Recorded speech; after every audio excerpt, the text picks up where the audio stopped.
पश्चिम बंगाल विधानसभा चुनाव के बाद कांग्रेस के विधायकों से वफादारी का बॉन्ड साइन कराया जा रहा है। कांग्रेस के विधायक 100 रुपए के स्टैंप पेपर पर पार्टी के खिलाफ काम नहीं करने की शपथ ले रहे हैं। कांग्रेस के विधायक शपथ पत्र के जरिए कांग्रेस अध्यक्ष सोनिया गांधी और उपाध्यक्ष राहुल गांधी के प्रति निष्ठा जाहिर कर रहे हैं। 100 रुपए के स्टैंप पेपर पर दर्ज बयान में कहा गया है कि कांग्रेस विधायक पार्टी विरोधी गतिविधियों में हिस्सा नहीं लेंगे। शपथ पत्र में ये भी लिखा गया है कि अगर पश्चिम बंगाल में कोई कांग्रेस विधायक पार्टी के खिलाफ हो जाएगा तो इससे पहले उसे अपना इस्तीफा सौंपना होगा। सूत्रों के मुताबिक शपथ पत्र पर दस्तखत का फैसला विधानसभा चुनाव के बाद हुई एक मीटिंग में लिया गया। इस मीटिंग में सभी विधायक, जिला अध्यक्ष और पार्टी के स्टेट प्रेसिडेंट अधीर रंजन चौधरी शामिल थे। कांग्रेस के वरिष्ठ नेताओं के मुताबिक विधायकों ने वफादारी दिखाने के लिए अपनी मर्जी से दस्तखत किए हैं। ये इंडियन नेशनल कांग्रेस को अपना निष्ठा जताने का कोशिश किए हैं, तो ये अपना पार्टी के ऊपर एक कांग्रेस वर्कर होने की नाते अपना निष्ठा जताना ये क्या कोई पाप है? वहीं बीजेपी ने कहा है कि कांग्रेस से लोगों का मोह भंग हो चुका है। कांग्रेस से लोग बहुत पहले डिस्कनेक्ट हो गए हैं। चुने हुए प्रतिनिधि भी कांग्रेस को छोड़ रहे हैं और हालात ये हैं कि कांग्रेस के जो कोर टीम के लोग हैं उनमें भी सिर्फ फुटबॉल है, क्योंकि कांग्रेस का जो नेतृत्व है वो जनता से डिस्कनेक्ट है। पश्चिम बंगाल विधानसभा में कांग्रेस दूसरे नंबर की पार्टी है। इस बार के चुनाव में कांग्रेस के 44 विधायक जीतकर विधानसभा पहुंचे हैं। पश्चिम बंगाल में विधायकों को लेकर कांग्रेस का डर नया नहीं है। 2011 में कांग्रेस के कई विधायक पार्टी छोड़कर तृणमूल कांग्रेस में शामिल हो गए थे। अयोध्या में बजरंग दल के शौर्य प्रशिक्षण कार्यक्रम के खिलाफ केस दर्ज किया गया है।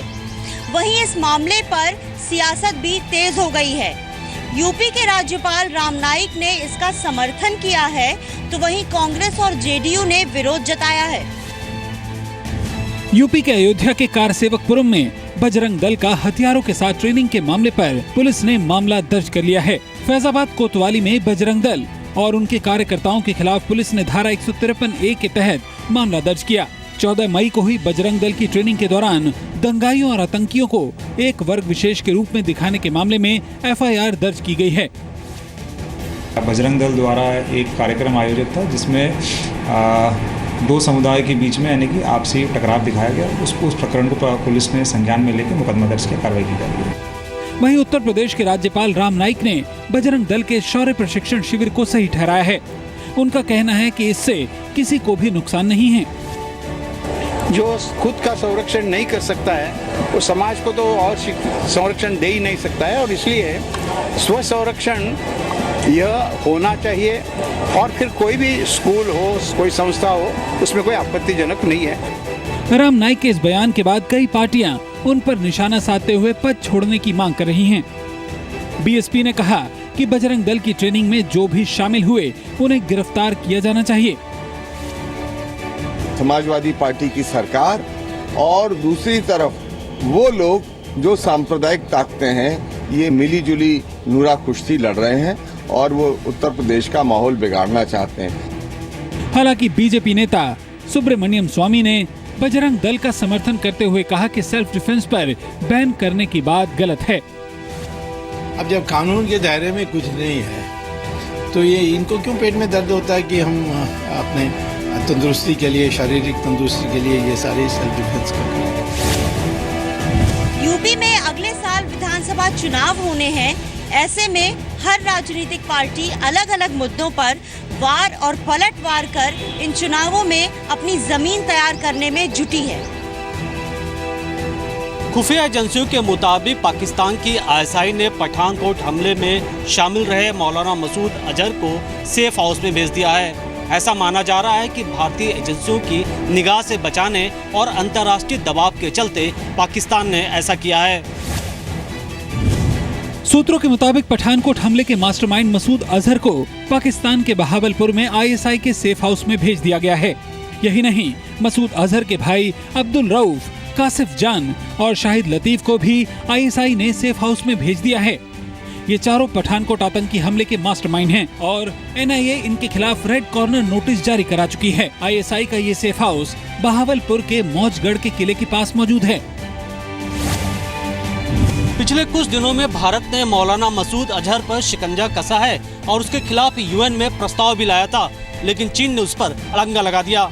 सुप्रीम कोर्ट में ट्रिपल तलाक के खिलाफ एक और याचिका दायर की गई है। याचिका में कहा गया है कि ट्रिपल तलाक गैर संवैधानिक और मनमाना है। तमिलनाडु की एक पूर्व विधायक और सामाजिक कार्यकर्ता बदर सईद ने सुप्रीम कोर्ट में अर्जी दाखिल की है और ट्रिपल तलाक के प्रावधान को चुनौती दी है। याचिका में इसे असंवैधानिक बताते हुए कहा गया है कि ये मुस्लिम महिलाओं के मानवाधिकार और मूल अधिकारों का हनन है। याचिकाकर्ता ने कहा है कि तलाक पर कानून बनाने का अधिकार सिर्फ कोर्ट को है, किसी और को नहीं। स्पीड पोस्ट से तलाक भेज दिया है तो मतलब हम लोग हिल गए हैं इस इतने साल में, और हम बदलाव चाहते हैं। इससे पहले उत्तराखंड की सायरा बानो और जयपुर की आफरीन की तरफ से भी इस मामले में अर्जी दाखिल की गई है। आफरीन की याचिका पर सुप्रीम कोर्ट ने केंद्र सरकार के महिला और बाल विकास मंत्रालय समेत 3 मंत्रालयों के अलावा आफरीन के शौहर से भी 30 दिनों में जवाब मांगा है। मुझे स्पीड पोस्ट से मिला है जो कि बिल्कुल सही नहीं है। अगर एक डिटेल में जाए शरिया लॉ से तो ये बिल्कुल जायज़ नहीं है। कुरान में भी ये बहुत बड़ा गुनाह माना गया है। ये अदालतें 3 तलाक पर अक्सर सवाल उठाती रही हैं, लेकिन हालात बदलने की सूरत नहीं दिखाई दे रही। ऐसे में सवाल बना हुआ है कि आखिर मुस्लिम महिलाओं को कब ट्रिपल तलाक से आजादी मिलेगी। बिहार में अपराध का ग्राफ तेजी से बढ़ता दिख रहा है। पटना में बीती रात एक कारोबारी और उसके बेटे को गोली मार दी गई, तो वहीं एक डॉक्टर को किडनैप करने की कोशिश भी की गई। बिहार में अपराध थमने का नाम ही नहीं ले रहे। राजधानी पटना में कल रात मेहंदीगंज थाना इलाके में बदमाशों ने एक कारोबारी के घर में घुसकर उसे और उसके बेटे को गोली मार दी। दोनों को गंभीर हालत में अस्पताल में भर्ती कराया गया है, जहां उनका इलाज चल रहा है। मामला जमीन विवाद का बताया जा रहा है। इससे पहले पटना में ही एक डॉक्टर की कार पर गोलियां चलाई गई, जिससे उसका ड्राइवर घायल हो गया। राज्य में एक के बाद एक हो रही आपराधिक वारदातों को लेकर बीजेपी ने नीतीश सरकार पर निशाना साधा है। आज पटना सिटी में घुस करके घर में गोली मार देता है लोग। मंगलराज अगर यही मंगलराज है, जंगलराज क्या होता है? जम्मू कश्मीर विधानसभा की बजट सेशन की शुरुआत हंगामेदार रही।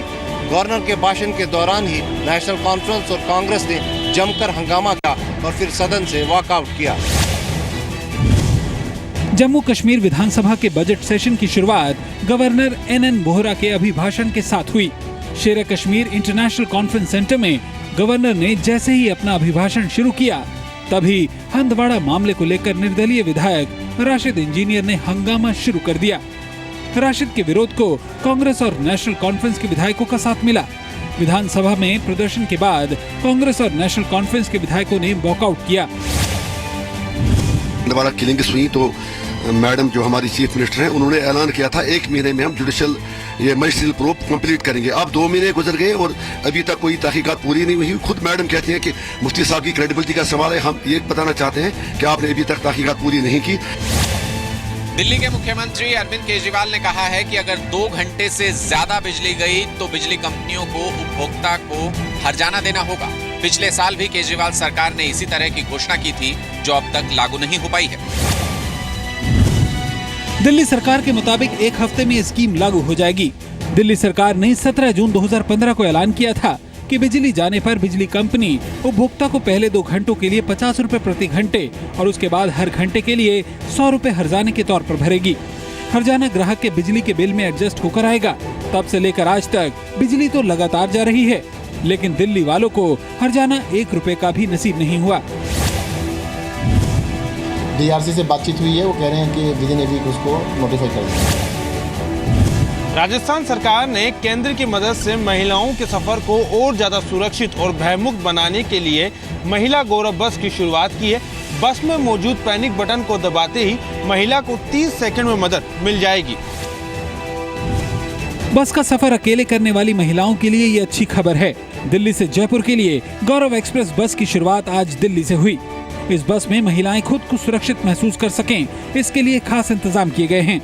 बस में सफर के दौरान किसी भी यात्री को कोई खतरा महसूस हो तो उसके लिए पैनिक बटन लगाया गया है, जिसे दबाने पर सुरक्षा अलर्ट तुरंत संबंधित विभागों तक पहुंच जाएगा और जीपीएस से बस की लोकेशन का पता लगाकर मदद दी जाएगी। मुंबई के कई डांस बार में नियमों की धज्जियां उड़ाते हुए बार डांसर्स पर जमकर नोट उड़ाए जा रहे हैं। हालांकि जी न्यूज के जरिए ये खबर सामने आने के बाद अब मुंबई पुलिस कार्रवाई की बात कह रही है। इन तस्वीरों में साफ देखा जा सकता है कि मुंबई के डांस बार में बार डांसर्स पर कैसे नोटों की बरसात की जा रही है। ये तस्वीरें मुंबई के ताड़देव इलाके के व्हाइट हाउस, इंडियाना और ग्रीन बार की हैं। मुंबई पुलिस ने फिलहाल 3 डांस बार्स को लाइसेंस दिए हैं, जिनमें से एक इंडियाना बार भी है। हम लोगों ने देखा कि बहुत सारी लड़कियां एक जगह पे इतना डांस करती है, इंडिसेंट बिहेवियर है और उसका वीडियो क्लिप और जो भी नॉर्म्स है सुप्रीम कोर्ट के वो कुछ भी फॉलो नहीं हो रहे। ट्रेन में रेल लीज मांगने पर पेंट्री स्टाफ की गुंडागर्दी के मामले में जी न्यूज की खबर का असर हुआ है। रेलवे ने इस मामले में कैटरर पर 5 लाख रुपए का जुर्माना लगाया है और मामले की जांच के आदेश भी दिए हैं। जी न्यूज ने खबर दिखाई थी कि कैसे दिल्ली से मुंबई जा रही गरीब रथ एक्सप्रेस ट्रेन में रेलवे पेंट्री स्टाफ ने एक पैसेंजर प्रदीप गुप्ता को किसी दूसरे ब्रांड का पानी पीने पर मजबूर किया। जी न्यूज ने खबर दिखाई थी कि कैसे दिल्ली से मुंबई जा रही गरीब रथ एक्सप्रेस ट्रेन में रेलवे के पेंट्री स्टाफ ने एक पैसेंजर प्रदीप गुप्ता को किसी दूसरे ब्रांड का पानी पीने के लिए मजबूर किया। इतना ही नहीं, उन्होंने कंप्लेंट बुक मांगने पर पैसेंजर को धमकी देते हुए गाली गलौज और मारपीट भी की। जी न्यूज पर खबर देखने के बाद रेलवे ने कार्रवाई करते हुए हाई लेवल जांच करवाने की बात कही है। ट्रेन मध्य प्रदेश के इटारसी में चुनाव प्रचार करने पहुंचे बीजेपी एमएलए संजय शर्मा के स्वागत में उनके समर्थकों ने ताबड़तोड़ फायरिंग की। हवा में कई राउंड गोलियां चलने से लोग घबरा गए। मध्य प्रदेश के इटारसी में हवाई फायरिंग करते हुए ये हैं बीजेपी एमएलए संजय शर्मा के समर्थक। दरअसल एमएलए साहब बैतूल जिले की घोड़ा घोगरी सीट पर होने वाले उपचुनाव के प्रचार के लिए जा रहे थे। इसी बीच उनके समर्थकों को जानकारी लगी तो उन्होंने पुरानी इटारसी के शनि मंदिर के पास पहुंचकर माला पहनाई और कानून को ताक पर रखकर हवाई फायरिंग की।